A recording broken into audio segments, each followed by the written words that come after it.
ابھی ہمارا یہ مطالبہ ہے جس کو حکومت پاکستان اور ریاست پاکستان تسلیم کرتی ہے کہ مسئلہ کشمیر کے حل کے لیے پائیدار اور منصفانہ حل کے لیے ضروری ہے کہ اہل جموں و کشمیر بھی مذاکراتی اور سفارتی عمل میں شریک ہوں. یہ نہیں ہو سکتا کہ کوئی فیصلہ جو ہے وہ صرف جو ہے ہندوستان اور پاکستان کے درمیان ہو جائے اور اس میں کشمیری شامل نہ ہوں، یا فیصلہ واشنگٹن میں ہو اور اس میں کشمیری شامل نہ ہوں، یا نیو یارک میں جو ہے کوئی بحث و تمہیز ہو سیکیورٹی کونسل میں اور اس میں کشمیری شامل ہوں. کشمیریوں کو شامل کرنا ضروری ہے. مسئلے کا حل جو ہے سیاسی اور سفارتی ہوگا. سیاسی اور سفارتی حل ہو آپ کے خیال میں، اور جو بھی حل نکالا جائے اس میں کشمیریوں کی امنگوں کو مد نظر رکھا جائے. ایسا نہ ہو کہ کہیں اور فیصلہ ہو اور کشمیری باہر بیٹھے ان کو کچھ پتہ نہ ہو. سر یہ بھی فرمائیے گا کہ چائنا کی پالیسی جو ہے، جس طرح آپ نے کہا کہ بات چیت سے مسئلہ حل ہو، چائنا کی پالیسی ذرا ڈیفرنٹ ہے. وہ کنفرنٹریشن کو اوائڈ کرنے کی بات کرتے ہیں. چائنا ہمیشہ کہتا ہے کہ وقت کے ساتھ ساتھ چیزیں سیٹل ہو جاتی ہیں. کیا آپ ان کی پالیسی سے اتفاق کرتے ہیں کہ اگر ہم اسپیشلی ڈائلاگ کی طرف نہیں جا پاتے ان کی ہٹ دھرمی کی وجہ سے بھارتی حکومت کی، تو کیا ہمیں وقت پہ چھوڑنا چاہیے معاملات کو؟ دیکھیے، وہ ہانگ کانگ کے سلسلے میں یہ کہہ سکتے تھے، لیکن تائیوان کے سلسلے میں انہوں نے یہ نہیں کہا. چین نے نہیں کہا. چین نے یہ ہمیشہ یہ کہا ہے. ہانگ کانگ کے سلسلے میں انہوں نے انتظار کیا، اور واقعی جو فلسفہ تھا یا نظریہ تھا یہ درست ثابت ہوا کہ ایک ایسا وقت آیا کہ برطانیہ کو ہانگ کانگ جو ہے ان کے حوالے کرنا پڑا. جو تائیوان ہے، جس کو یہ کہتے ہیں کہ وہ چین کا ایک حصہ ہے، اس کی ریاست کا حصہ ہے، اس کے سلسلے میں انہوں نے یہ نرم موقف اختیار نہیں کیا، بلکہ وہ ہر روز جو ہے، ہر سال جو ہے اس کے لیے جدوجہد کرتے رہتے ہیں کہ جی ہے، اور چین جو ہے، مین لینڈ چائنا جو ہے، وہ ایک دوسرے کے ساتھ منسلک ہو جائے، متحد ہو جائے. اب جو مسئلہ کشمیر ہے اس کے لیے میں سر یہ سوال پوچھنا چاہتا ہوں کہ آپ کتنے اور برس، کتنے اور عشرے انتظار کرنا چاہتے ہیں؟ 73 سال تو گزر گئے، اور ہر سال جو ہے وہ کشمیریوں کے لیے خون چکھا داستان ہے. کب تک انتظار کریں گے؟ تو کہنے کا مطلب یہ بات درست ہے، لیکن ہم مسئلہ کشمیر کو، اہل جموں و کشمیر جو روزانہ جو ہے مارے جا رہے ہیں، جن کی خواتین کی عصمتیں لوٹی جا رہی ہیں، جہاں جو ہے جو آدھی بیوائیں ہیں جن کو معلوم ہی نہیں کہ ان کے خامند جو ہے وہ زندہ ہیں یا مر گئے ہیں، یا یہ جو ہزاروں لوگ جو ہے وہ غائب کر دیے گئے ہیں، ہزاروں لوگ، 14,000 سے زیادہ لوگ جو ہیں، نوجوان جس میں زیادہ شامل ہیں، بچے بھی شامل ہیں، وہ سارے کے سارے ہندوستان یا مقبوضہ جموں و کشمیر کی جیلوں میں ہیں، قابض افواج کی جیلوں میں ہیں. تو ہم زیادہ انتظار نہیں کر سکتے، کیونکہ وقت ہمارا انتظار نہیں کر رہا. یعنی یہ نہیں ہو رہا کہ ہندوستان کا ظلم رک رہا ہو اور ہم جو ہے کسی طریقے سے انتظار کریں. دوسرا یہ ہے کہ وہ کشمیر کی زمین کے اوپر قبضہ کر رہے ہیں. ایک طرف براہ راست زمین کے اوپر قبضہ کر رہے ہیں، اور دوسرے کشمیریوں کو مار رہے ہیں، اور تیسرے یہ کہ باہر سے لا کے ہندوؤں کو آباد کر رہے ہیں تاکہ مسلمان اکثریت کو گھٹایا جا سکے. ہمارے پاس یہ لکشری نہیں ہے کہ ہم انتظار کرتے رہیں. ہمارے اعتبار سے یہ فیصلہ کل ہو جانا، گزرے ہوئے کل کو ہو جانا چاہیے تھا. ہمیں آنے والے کل کا انتظار نہیں ہے. یعنی آپ کے خیال میں ہم آلریڈی کافی ڈیلے کر چکے ہیں، مزید تاخیر جو ہے وہ تباہ کن ثابت ہوگی. پریزیڈنٹ صاحب، بایوگرافی چینج کرنے کی جو کوشش کی جا رہی ہے اس کا بھی آپ نے ذکر کیا. آرٹیکل 370 کو جس وقت امپوز کیا گیا تھا، اس وقت سے لے کے اب تک پاکستان گورنمنٹ نے ہمیشہ اس کے لیے آواز بھی اٹھائی، اور وزیر اعظم عمران خان صاحب نے کہا کہ تب تک ٹریڈ بھی نہیں ہوگی انڈیا کے ساتھ جب تک وہ آرٹیکل 370 کا جو فیصلہ ہے وہ واپس نہیں لیتے. یہ تو ہو گئی وفاقی حکومت کی بات. اگر آزاد کشمیر کی سطح پر بات کی جائے تو میں چاہوں گی آپ اس پر بھی روشنی ڈالیں کہ آپ نے کس طرح سے اس معاملے کو اجاگر کیا، کس طرح سے پروٹیسٹ رجسٹر کرایا. جی دیکھیے، ایک تو یہ ہے کہ جو میرا پچھلا جواب تھا وہ تھوڑا سا ادھورا رہ گیا تھا. میں نے جو بھی آپ کے سوال کا جواب دیا اس کے ساتھ ساتھ میں یہ کہنا چاہتا ہوں کہ ہم چین کے شکر گزار ہیں، کیونکہ اس نے حال ہی میں ہندوستان کو کشمیر کے حوالے سے نشانہ تنقید بنایا ہے، اور اس کے بعد جو ہے 2019 میں چین کی مدد سے ہم دوبارہ سلامتی کونسل میں پہنچے تھے، اور مسئلہ کشمیر وہاں زیر بحث آیا تھا 50 سال کے بعد. تو اس لیے ہم چین کے ممنون بھی ہیں، اور ہر قسم کے جو تنازعات ہوتے ہیں وہ سے 100% مماثل نہیں ہوتے. مثال کے طور ہانگ کانگ اور تائیوان کی صورتحال مختلف ہے. مقبوضہ جموں کشمیر کی جموں کشمیر کی جب ہم بات کرتے ہیں تو ایک متنازع علاقے کی بات کرتے ہیں.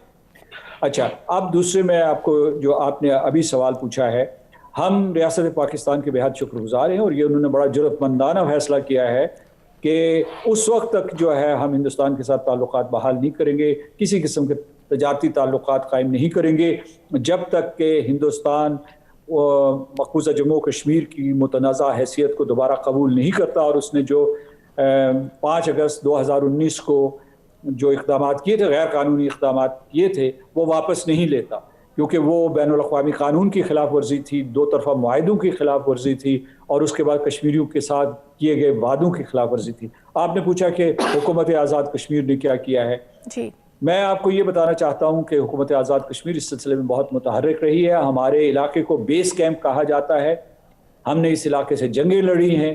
یہ جو علاقہ ہے آزاد کشمیر اور گلگت بلتستان، یہ ہم نے خود جنگ لڑ کے آزاد کروایا تھا، اور اس کے بعد یہ ہے کہ پاکستان کی افواج نے سال ہر سال وہ قربانیاں دیتے چلے آئے ہیں۔ 1965 میں قربانیاں دی، 1948 میں دی، 1971 میں دی، اور 90 کی دہائی میں قربانیاں دی ہیں۔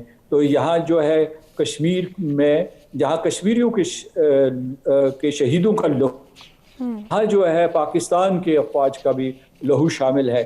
پوری پاکستانی قوم جو ہے وہ کشمیر کے ساتھ سیسا پلائی دیوار کی طرح کھڑی ہے۔ آزاد کشمیر کے بارے میں یہ بتاتا ہوں کہ چونکہ میرا جو پس منظر بیک گراؤنڈ ہے وہ بھی چونکہ سیاسی اور سفارتی ہے، تو اس حوالے سے میں دنیا کے کونے کونے میں پہنچا ہوں، یورپین پارلیمنٹ میں پہنچا ہوں، اس کے بعد جو ہے برطانوی پارلیمنٹ میں، یورپ کی مختلف اور پارلیمنٹس میں پہنچا ہوں، یو ایس کانگریس میں، پارلیمنٹیرین سے، میڈیا ہاؤسز سے، تھنک ٹینک سے، یہاں تک کہ میں جنوب مشرقی ایشیا گیا ہوا تھا، اس کے بعد خلیجی ریاستوں میں۔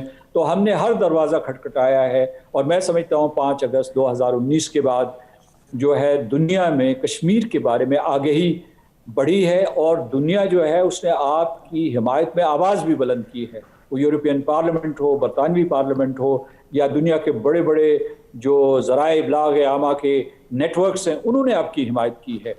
تو یہ میں کہنا چاہتا ہوں کہ آزاد کشمیر کی جو حکومت ہے، صرف میں نے نہیں کیا، آزاد کشمیر کے وزیر اعظم، آزاد کشمیر کے کابینہ کے ارکان اور اسمبلی جو ہے اس نے ہمیشہ کشمیر کی آزادی کے لیے اور آزادی کشمیر کی تحریک کو تیز تر کرنے کے لیے کوششیں کی ہیں، اور ان کوششوں کو ہم تیز تر کریں گے اور ان کو مؤثر بنانے کی کوشش کریں گے۔ ہم اس وقت تک یہ جدوجہد جاری رکھیں گے جب تک کہ کشمیر آزاد نہیں ہو جاتا۔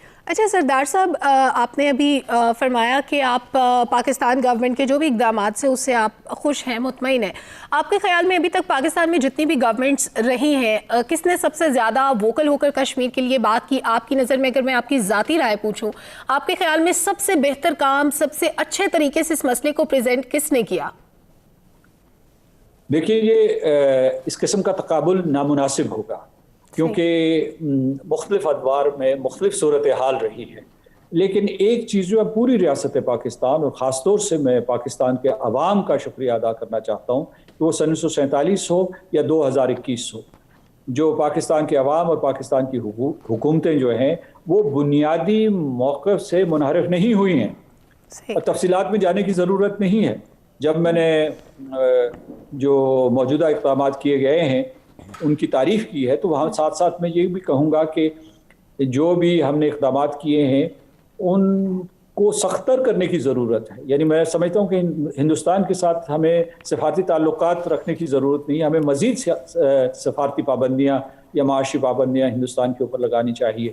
آپ یہ دیکھیے کہ جو ہے اسرائیل کے ساتھ جو ہے ہمارے کسی قسم کے کوئی سفارتی تعلقات نہیں ہیں، لیکن اس کے اور یہ کہ وہاں ہمارے پاسپورٹ میں اسرائیل کا نام شامل نہیں ہے فلسطین کی وجہ سے، لیکن جو ہندوستان ہے اس کے ساتھ وہ ہمارے کشمیریوں کو مار رہا ہے، ہمارے شہریوں کو مار رہا ہے، ہم انہیں اپنے شہری مانتے ہیں، اس کے باوجود ہمارے سفارتی تعلقات ان کے ساتھ قائم ہیں۔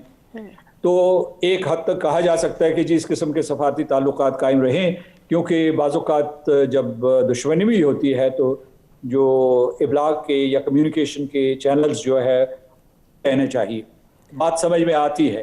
لیکن میں یہ سمجھتا ہوں کہ اگر ہم ساری دنیا سے کہیں گے کہ ہندوستان کے اوپر معاشی پابندیاں لگائیں، تو آپ بھی، آپ کے جو خاص طور سے جو chambers of commerce and industry ہیں، وہ علی الاعلان یہ کہیں کہ ہم ہندوستان سے چیزیں نہیں خریدیں گے، تو پھر اس کے بعد دنیا آپ کی بات سنے گی۔ صحیح۔ لہٰذا میری یہ اپیل ہے کہ میں ادوار، آپ کا سوال یہ تھا کہ مختلف ادوار میں جو ہے وہ کس نے زیادہ بہتر کا مظاہرہ۔ ایک چیز میں آپ کو بتاؤں کہ ہم آپ کو شاباش نہیں دے سکتے، یعنی ہم جد و جہد کے لیے تو ایک دوسرے کی تعریف کر سکتے ہیں اور ایک دوسرے کا حوصلہ بڑھا سکتے ہیں، شاباش اس وقت تک نہیں دے سکتے جب تک کہ کشمیر آزاد نہیں ہو جاتا، کیونکہ کشمیر کی آزادی کو حاصل کیے بغیر پاکستان نامکمل ہے اور جموں و کشمیر کے لوگوں کا کوئی تشخص نہیں۔ بالکل۔ اچھا سردار صاحب، اس وقت جو مقبوضہ کشمیر کی موجودہ قیادت ہے اس کو آپ کیا سمجھتے ہیں کہ وہ جس طرح سے اس کو کردار ادا کرنا چاہیے، کیا وہاں کی موجودہ قیادت کر پا رہی ہے، یا کیا تبدیلیوں کی ضرورت ہے؟ جو مقبوضہ کشمیر میں بیٹھے ہوئے لوگ ہیں اور وہ ان کے لیے کیسے آسانیاں پیدا کر سکتے ہیں؟ دیکھیے جی، مقبوضہ جموں کشمیر میں جو قیادت ہے اور وہ کوئی تقریباً 174 کے قریب جن کو ہم قائدین کہیں گے، جس میں بڑے بڑے نام ہیں، سید علی گیلانی ہیں، اس کے بعد جو ہے یاسین ملک صاحب ہیں، عمر فاروق صاحب ہیں، اس کے علاوہ جو مسرت عالم بھاٹ صاحب ہیں، آسیہ اندرابی صاحبہ ہیں، تو ان میں سے بیشتر تو نظر بند ہیں۔ یعنی مطلب یہ ہے کہ وہ ان کو ہندوستان نے محصور کیا ہوا ہے، اور آسیہ صاحبہ اور یاسین ملک صاحب وہ تو جیل میں، تہاڑ جیل میں، ان کو دھمکی دی جاتی ہے کہ ہم تمہارا سر قلم کر دیں گے۔ تو کہنے کا مطلب یہ ہے کہ ان کی جو ہمارے وہاں مقبوضہ کشمیر میں جو ہمارے قائدین ہیں، ان کی سوچ راست ہے، ان کے حوصلے مضبوط ہیں، اور انہیں قسم کھائی ہے کہ جب تک کہ ہم آزادی حاصل نہیں کر لیتے ہم اپنی جد و جہد جاری رکھیں گے۔ انہوں نے بے پناہ قربانیاں دی ہیں آزادی کشمیر کے لیے۔ ابھی جو ہے 174 یہ لوگ ہیں، یہ اپنے گھروں میں نظر بند ہیں بغیر کسی وجہ سے، جھوٹے مقدمے ان کے اوپر قائم کیے ہوئے ہیں، اور پھر جو ہے 1000 کے قریب جو ہے جو بچے یا نوجوان ٹین ایجرز یا ارلی 20s میں جو لوگ ہیں ان کو گرفتار کر کے جیلوں میں رکھا ہوا ہے۔ اور یہ جو جیلیں ہیں یہ بالکل ویسی جیلیں ہیں جیسے ہٹلر نے جو یہودیوں کے لیے یا پولز کے لیے یا رومانی خانہ بدوش لوگ تھے ان کے لیے بنائی ہوئی تھی، اور ویسے ہی کالے قوانین وہاں نافذ کیے ہوئے ہیں۔ تو ان کا دائرہ کار بہت محدود ہے۔ ہم انفیکٹ آپ کہتی ہیں کہ انہیں کیا بہتر کرنا چاہیے، کس طریقے سے انہیں مؤثر کردار ادا کرنا چاہیے، میں تو کہتا ہوں کہ ہمیں ان کو سلام کرتے کرتے تھکنا نہیں چاہیے کہ ان مشکل حالات میں، نامساعد حالات میں، جب کہ کشمیر محصور ہے، وہ آزادی کا پرچم اپنے ہاتھ میں تھامے ہوئے جرأت کے ساتھ 9 لاکھ ہندوستانی فوج کا مقابلہ کر رہے ہیں، اور یہ سارے کے سارے جو کشمیری قائدین ہیں اور کشمیری نوجوان ہیں یہ نہتے ہیں۔ جو ہندوستان کی جو پوری فوج ہے اس کی تقریباً جو ہے 60 سے 70% فوج جو ہے وہ مقبوضہ کشمیر میں متعین ہے، نہتے لوگوں کے اوپر ظلم ڈھالنے کے لیے اور ہماری قیادت کے اوپر ظلم ڈھالنے کے لیے، لیکن باوجود وہ لوگ ہمت نہیں ہارے اور ان کے جذبے اور حوصلے بلند ہیں، اور انشاءاللہ جو ہے ان کی قیادت میں ہم ایک دن آزادی ضرور حاصل کریں انشاءاللہ۔ ناظرین، پریزیڈنٹ صاحب کے ساتھ بات چیت کا سلسلہ جاری رہے گا، ایک مختصر سا بریک لیتے ہیں، واپس آ کر بات چیت کا آغاز کرتے ہیں۔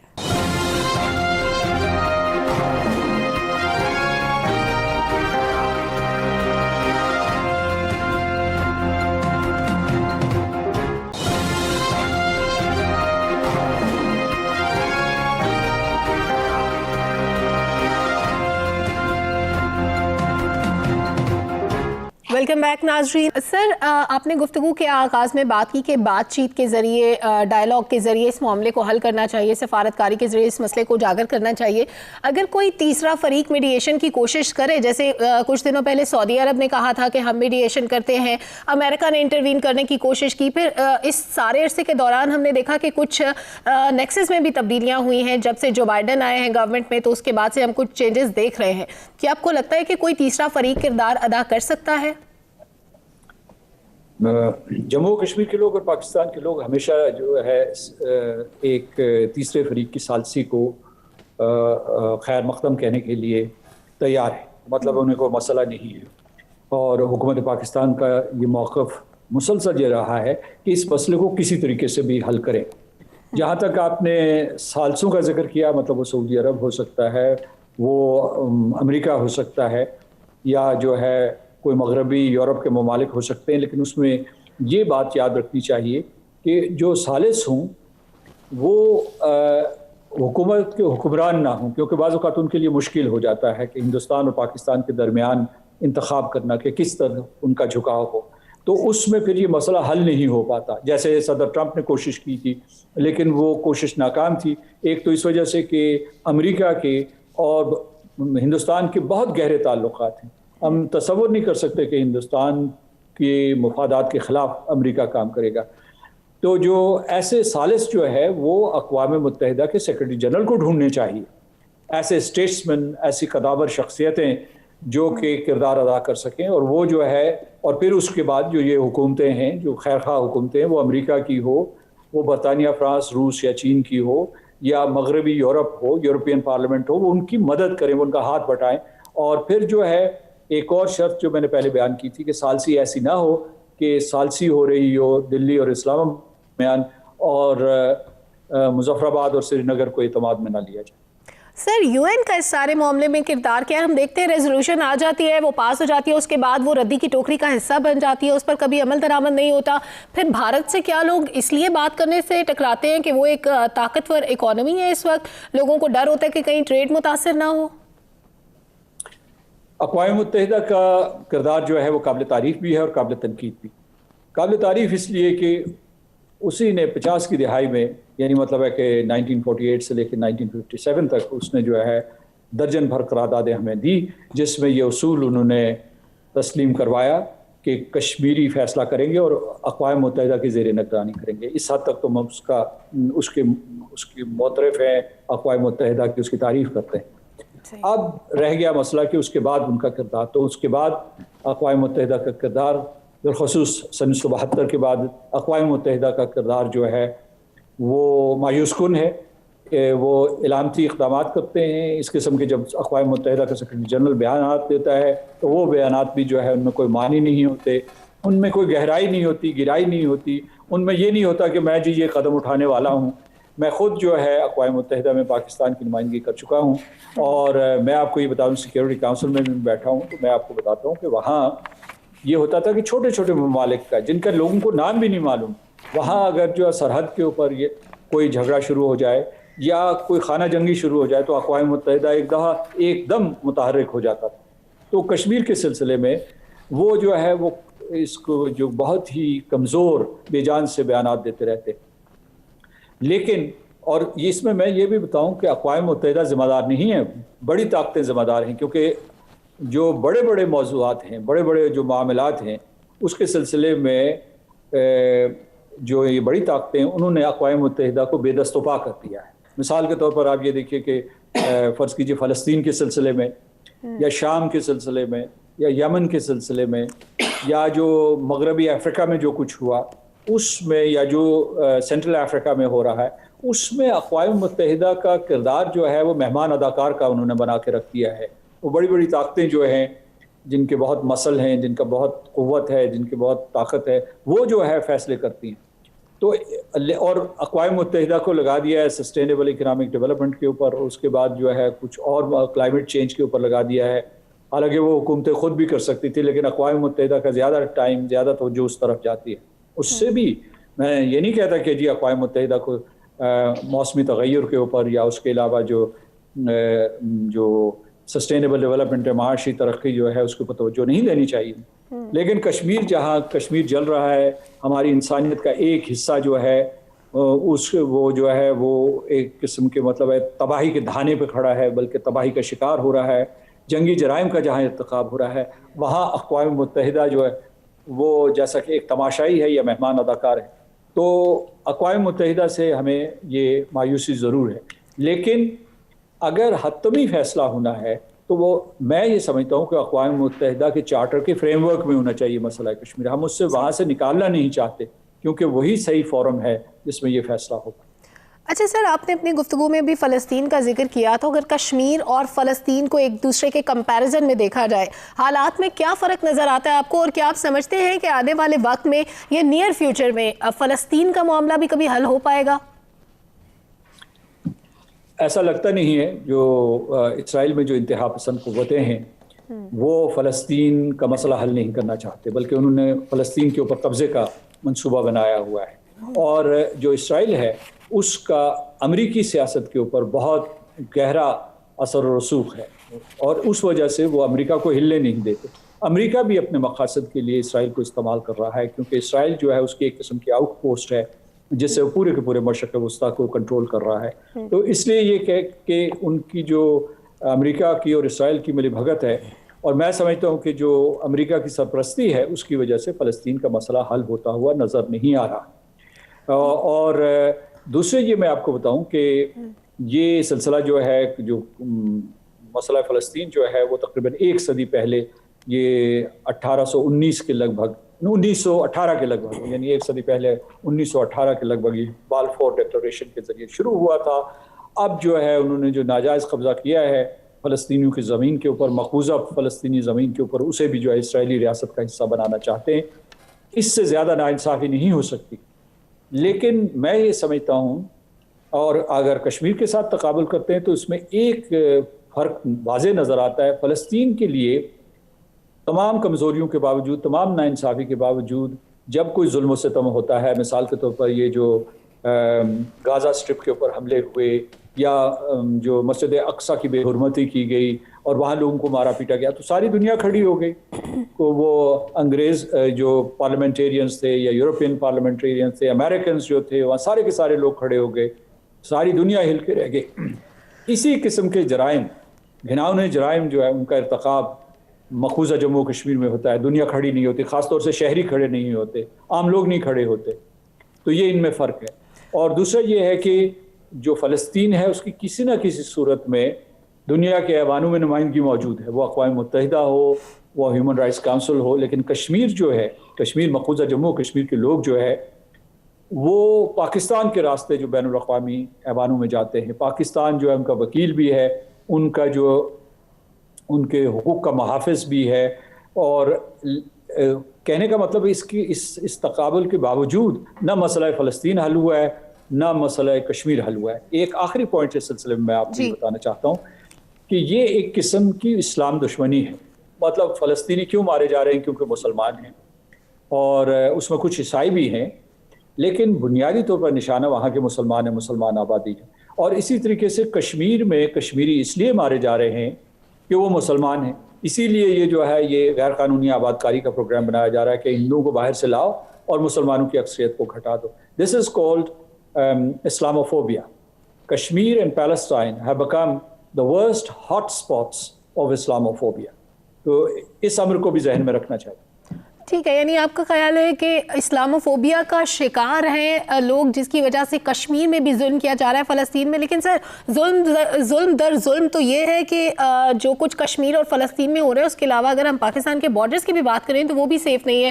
آئے دن بارڈر وائلیشنز ہوتی ہیں، سیز فائر معاہدوں کی خلاف ورزیاں ہوتی ہیں، ہمارے لوگ مارے جاتے ہیں۔ اس سلسلے میں کیوں کوئی معاہدہ کارگر ثابت نہیں ہوتا کہ ایک بار سیز فائر ہو گیا تو اس کے بعد امن ہو جائے، ہمارے بارڈر سیف ہو جائیں، اور آئندہ ہم لوگ وہاں سے توجہ ہٹا کے اپنے اندرونی مسائل پر فوکس کر سکیں؟ What is the future road map کہ ہم اس معاملے کو سیٹل کر سکیں؟ دیکھیے، حال ہی میں مثبت پیش رفت ہوئی ہے۔ جو ڈی جی ایم اوز کے درمیان رابطہ ہوا تھا، ہندوستان اور پاکستان کے ڈی جی ایم اوز کے درمیان رابطہ ہوا تھا، اور انہوں نے یہ فیصلہ کیا ہے کہ جی جو 2003 کا ان کا ایک معاہدہ تھا سیز فائر کے سلسلے میں، اس کا احترام کیا جائے گا، اور اس کی وجہ سے جو ہے فائر رکا ہے، دونوں طرف فائر رکا ہے۔ یہ بھی آپ کو یاد رکھنا چاہیے کہ جب فائر ہوتا تھا، ہندوستان کی طرف سے جو جارحانہ فائر ہوتا تھا، اس کے جواب میں ہماری افواج کبھی بھی سویلین پاپولیشن کے اوپر نشانہ نہیں باندھتے تھے، لیکن ہندوستان جو ہے وہ ہمارے سویلینز کے اوپر جو ہے بمباری کرتا تھا یا فائر کرتا تھا۔ تو ایک عذاب جو ہے ختم تو نہیں ہوا، میں کہوں گا تھوڑے عرصے کے لیے تھما ہے۔